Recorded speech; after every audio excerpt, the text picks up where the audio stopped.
এই মুহূর্তে আমরা সিলেটের হযরত শাহজালাল রহমাতুল্লাহ আলাইহি মাজারের যে ঐতিহ্যবাহী ঐতিহাসিক যে ডেকগুলো রয়েছে সেখানে আছি এবং এখান থেকে আপনাদেরকে যে আপডেটটি আসলে আমি জানানোর চেষ্টা করছি। আপনারা সকলেই জানেন যে সিলেটের ডিসি তিনি জানিয়েছেন যে মাজারে এখন থেকে কোনো ধরনের অস্বচ্ছতা বা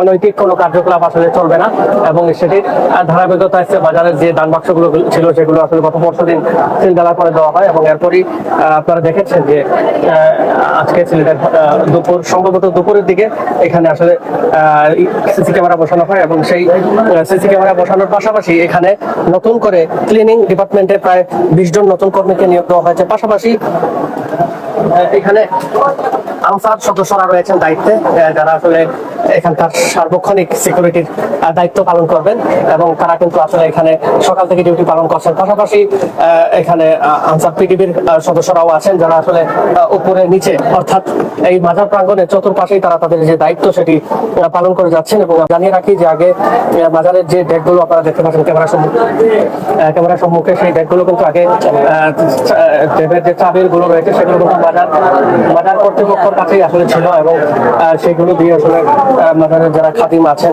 তারা হয়তো সে টাকাগুলো ব্যয় করতেন। তবে এখন থেকে আসলে প্রতি মাসের যে হিসেব রয়েছে সেগুলো আসলে জানাতে হবে, এমনটাই আসলে জানানো হয়েছে সিলেটের জেলা প্রশাসক তিনি জানিয়েছেন। এবং এই মুহূর্তে মাজারের যে পরিস্থিতি দেখছি আমরা আগের তুলনায় বর্তমানে আছে যে ক্লিনিং কার্যক্রম অর্থাৎ পরিষ্কার পরিচ্ছন্ন অভিযান সেটি কিন্তু বেশ জোরালোভাবে চলছে এবং মাজারের যে ডেকগুলো রয়েছে সেই ডেকগুলোর একদম উপরেই কিন্তু আসলে সিসি ক্যামেরা রয়েছে। আমরা আপনাদেরকে যদি একটু দেখাই, সিসি ক্যামেরা রয়েছে, দেখুন এই সিসি ক্যামেরা কিন্তু আজকেই আসলে লাগানো হয়েছে। পাশাপাশি মাজারের ভেতরে এবং এই যে ডেক যে এখানে রয়েছে ডেকের রুমে ঢুকতে একদম দরজার উপরেই আসলে একটি ডেক ক্যামেরা বসানো স্থাপন করা হয়েছে এবং নিচে করা হয়েছে, অর্থাৎ ডেকের ভেতর আসলে যে অর্থগুলো উঠছে অর্থাৎ দানের টাকাগুলো উঠছে সেগুলোর স্বচ্ছতা ঠিক রাখতেই কিন্তু আসলে এখানে নতুন করে সিসি ক্যামেরা দেওয়া হয়েছে। পাশাপাশি এখানে দুজন আনসার সদস্য রয়েছে যারা এখানে সার্বক্ষণিক সিকিউরিটির দায়িত্ব পালন করছেন। পাশাপাশি আনসার পিটিভির সদস্যরাও কিন্তু আসলে মাজারে আছেন। আমরা আপনাদেরকে এখানকার পরিস্থিতি আমরা আপনাদেরকে দেখানোর চেষ্টা করছি। মাজারে আসলে বর্তমান পরিস্থিতি কেমন? খুব সুন্দর লাগে, ভালো লাগে। এখন যে নতুন দায়িত্বে আসলে দায়িত্বে এলে আমরা সাধারণ জনগণ এলাকা বা অঞ্চলের সব খুব খুশি হয়েছি। হ্যাঁ, সরকার কর্তৃপক্ষের দায়িত্ব দেওয়ার কারণে আগে তো এখানে ক্যামেরা ছিল না, এখন ক্যামেরা স্থাপন করা হয়েছে। সব দিক নিরাপত্তা লাগে প্রশাসনিক নজরদারি আরো একটু বাড়ছে। আপনি কি মাজার পরিষ্কার পরিচ্ছন্ন মনে হয় অন্যান্য দিনের থেকে? অন্যান্য দিকে খুব ভালো এবং পরিষ্কার পরিচ্ছন্নতা মাজার সবসময় আসে? মাঝে মধ্যে আসি, আর থেকে অনেক উন্নত লাগে। এখানে দান করেন না? মাঝে মাঝে দান করে। অসংখ্য ধন্যবাদ। জানিয়েছেন যে আপাতত 12টা ক্যামেরা বসানো হয়েছে। পাশাপাশি এখানে পর্যায়ক্রমে মাজারের চতুর্পাশে অর্থাৎ পুকুর পাড়, এতিমখানা, মাদ্রাসা, মসজিদ প্রাঙ্গণেও কিন্তু সেই ক্যামেরা স্থাপন করা হবে, যাতে এখানকার যে অনৈতিক কার্যকলাপ যেগুলো আসলে একটা সময় অভিযোগ ছিল সেগুলো যাতে কমিয়ে আনা যায়। পাশাপাশি এখানকার পরিষ্কার পরিচ্ছন্নতা রাখার জন্য প্রায় 20 জন নতুন ক্লিনারকে আমরা দেখতে পেয়েছি এখানে শুরুতে ছিলেন তারা, এবং তারা পরিষ্কার পরিচ্ছন্ন কার্যক্রম আসলে তারা পরিচালনা করবেন। এবং সিলেটের হযরত শাহজালাল রহমাতুল্লাহ আলাইহি মাজারে প্রশাসনের দায়িত্বের পর আজকে নতুন করে যে সিসি ক্যামেরা আসলে স্থাপন করা হয়েছে, এই বিষয়টিকে আপনারা কিভাবে দেখছেন অবশ্যই আপনারা আপনাদের গুরুত্বপূর্ণ প্রতিক্রিয়া কমেন্ট বক্সে জানাবেন। হিসেবের স্বচ্ছতা ঠিক রাখতে এবং মাজারে কোনো ধরনের অনৈতিক কর্মকাণ্ড, মাদক সেবন, মূলত এই জিনিসগুলোই আসলে ঠিক রাখতেই কিন্তু আসলে প্রশাসনের এই জোরালো ভূমিকা যেটি আসলে তারা করে যাচ্ছেন। এবং তারা জানিয়েছেন যে ধানের টাকাগুলো আসলে জমা হবে, সেই টাকাগুলো মাজারের উন্নয়ন কাজে ব্যবহার করা হবে। পাশাপাশি তারা জানিয়েছেন যে এখন থেকে বাজার যতটা পরিষ্কার পরিচ্ছন্ন রাখা যায়, যদিও ইতিমধ্যে ডিসি জানিয়েছেন যে মেঘা প্রকল্পের একটি সিদ্ধান্ত রয়েছে, অর্থাৎ এটি যেহেতু একটি বৃহত্তর মাজার, সেক্ষেত্রে এই মাজারে যে টয়লেট রয়েছে বা প্রয়োজনীয় জিনিসগুলো যে টয়লেটে ব্যবহার করতে গেলে টাকা নেওয়া হয় এমন অভিযোগ করেছেন, যেটি আসলে ডিসি কান পর্যন্ত পৌঁছেছে এবং তিনি বলেছেন এই জিনিসগুলো কমিয়ে আনা হবে। এখানে যেভাবে বাইরে থেকে ভক্ত আসে কান্ডা এসে এখানে তারা সঠিকভাবে এখানে টয়লেট ব্যবহার করতে পারে। পাশাপাশি এখানে একটি মেডিকেল সেন্টারেরও চিন্তা চিন্তা ভাবনা করা হচ্ছে যেহেতু এখানের আশপাশে কোনো মেডিকেল নেই, আর হাজার হাজার মানুষ বিভিন্ন জায়গা থেকে দেশের বিভিন্ন তাদের যদি আসলে কোনো অকারেন্স ঘটে যেত, তারা যেন পাশেই সেই মেডিকেল সেন্টার পায়, এবং মেগা প্রকল্পও কিন্তু আসলে সিদ্ধান্ত নিয়েছেন সিলেটের জেলা প্রশাসক।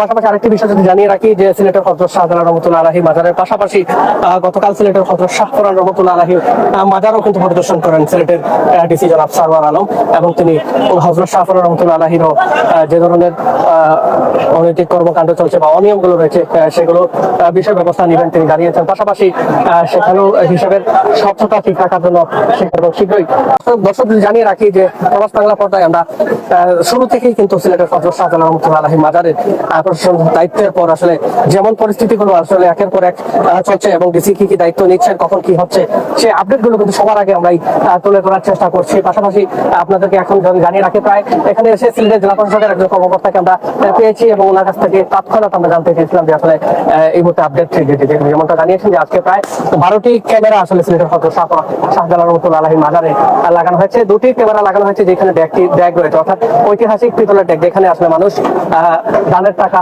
আসলে দান করেন, এবং এছাড়া এখানকার বারান্দার আশপাশে লাগানো হয়েছে আরো কিছু সিসি ফুটেজ আসলে তারা লাগাবেন, যেগুলো আসলে আমরা যেমনটা শুনতে পেরেছি যে পুকুর পাড় সহ আশপাশে আরো কিছু ক্যামেরা স্থাপনের পরিকল্পনা কিন্তু রয়েছে। এবং এখানে মাজারের পরিবেশ একদম পরিষ্কার পরিচ্ছন্ন রাখতে প্রায় 20 জনের মতো আসলে পরিষ্কার পরিচ্ছন্ন কর্মী আসলে নতুন করে নিয়োগ দেওয়া হয়েছে, এবং তাদের সাথে কথা বলেছিলাম, তারা বলেছেন যে তারা প্রায় 20 জন, তবে তাদের মধ্যে 2-1 জানিয়েছেন তাদের আরো কয়েকজন মানুষ প্রয়োজন, যেহেতু এটি বৃহত্তর এবং বিশাল এরিয়া জুড়ে একটি মাজার। এবং আমরা জানিয়ে রাখি এখানে ফরেনাররাও কিন্তু আছেন, দেশের বিভিন্ন জায়গা থেকে আসে কারণ ভক্ত অনুসারীদের পাশাপাশি ফরেনারও আছেন। এবং যদি জানিয়ে রাখি যে শুধু মুসলিমরা নয়, সনাতন ধর্মাবলম্বী সহ অন্য ধর্মের ব্যক্তিরা কিন্তু আসেন এই পবিত্র স্থাপনে মাজারে এসে তারা এখানকার যে পরিস্থিতি বা এখানে মাজারে যে নিয়ত করে আসেন তারা নগদত্ব দান করে থাকেন, এবং কেউ বা নগদত্ব দান করেন, এবং কেউ বা গরু, ছাগল, খাসি এগুলো দান করে থাকেন। এবং এখন থেকে সেই দানের যে অর্থ এবং গবাদি পশু পাখি সে প্রতিটা জিনিসের হিসেব দিতে হবে এবং হিসেবের আওতায় আনা হবে, এমনটাই জানিয়েছেন সিলেটের ডিসি জনাব সারওয়ার আলম। এবং তিনি আসলে যেভাবে বলেছেন যে এখানে কড়াকড়ি ভাবে আসলে এখানকার শৃঙ্খলা করা হবে, সেইভাবেই আসলে করে যাচ্ছেন। আমরা যদি জানিয়ে রাখি যে এখানে শুরুতে আনসার পিডিবি সদস্যরা ছিলেন যারা আসলে মাজারে ডিউটিতে ছিলেন, তবে এখানকার সেন্সিটিভ এরিয়াগুলো যেমন বিশাল আকারে যে ড্যাগগুলো রয়েছে, অর্থাৎ পিতলের ড্যাগগুলো যেখানে রয়েছে সেখানে কিন্তু 2 জন আনসার সদস্য দিয়ে রেখেছেন যারা 24 আওয়ার্স এখানে ডিউটিতে থাকবেন। তারা পাশাপাশি এখানে সবচেয়ে স্বস্তির যে বিষয়, যেটা আসলে জনসাধারণের আকাঙ্ক্ষা ছিল, সিসি ক্যামেরা, এখানে সেই রুটেতে 2টি সিসি ক্যামেরা টানানো হয়েছে। আমি লাইভে শুরুতে দেখিয়েছি আপনাদেরকে। এবং এখানে ভক্ত অনুসারীরা যেভাবে আসলে পরিষ্কার পরিচ্ছন্ন স্থানে অর্থাৎ পবিত্র জায়গাতে স্বস্তিতে এখানে মাজার জিয়ারত করতে পারেন, ঘুরতে পারেন, জ্বালালি কবুতরগুলো যাতে দেখতে পারেন, সেজন্য এখানকার ফ্লোরগুলো আগের থেকে অনেক বেশি পরিষ্কার করেছে। আপনারা দেখুন এখন কিন্তু এই যে ফ্লোরটা অনেকটাই পরিষ্কার পরিচ্ছন্ন এবং এক প্রকার গ্লেজ মারছে আসলে টাইলস গুলো, এবং পরিষ্কার পরিচ্ছন্ন কর্মী যারা আছেন তারা তাদের যে কার্যক্রম সেটি, এবং দর্শনার্থীরা প্রায় আনন্দের সাথে আসলে তারা বাজারের জ্বালালি কবুতর গুলোকে কেউ আহার খাওয়াচ্ছেন, কেউ বা দেখছেন। পাশাপাশি বাজারের যে পুকুর পাড় রয়েছে সেই পুকুর পাড়েও কিন্তু আসলে সিসি ক্যামেরার আওতায় আনার পরিকল্পনা করেছেন জেলা প্রশাসকের যারা প্রতিনিধি ছিলেন, তারা কিন্তু আসলে জানিয়েছেন পর্যায়ক্রমে আরো যে উন্নয়নমূলক কার্যক্রম সেগুলো করা হবে। এবং ইতিমধ্যে জানিয়েছি যে সিলেটের হযরত শাহজালাল রহমতুল্লাহ আলাইহি মাজারকে একটি মেগা প্রকল্পের সিদ্ধান্ত আসলে ডিসি নিয়েছেন। এখানকারই দানকৃত যে অর্থ সেগুলো প্রতি মাসে আসলে সরকারিভাবে প্রকাশ করা হবে মিডিয়ার সম্মুখে, কোন মাসে কত টাকা উঠলো এবং সেই টাকাগুলো মাজারের উন্নয়নমূলক কাজে ব্যয় করা হবে। ইতিমধ্যে